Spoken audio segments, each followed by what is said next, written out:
This is Socotra Island, a place that even the most seasoned travelers have rarely heard of. Known as the Galapagos of the Indian Ocean, Socotra is a land of extraordinary beauty and bizarre landscapes, where nature has evolved in isolation for millions of years. At the heart of Socotra's mystery are its most iconic residents, the dragon's blood trees.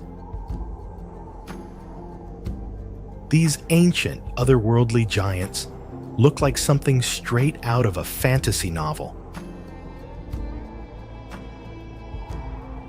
With their thick, gnarled trunks and umbrella-like canopies, they dominate the island's rugged landscape.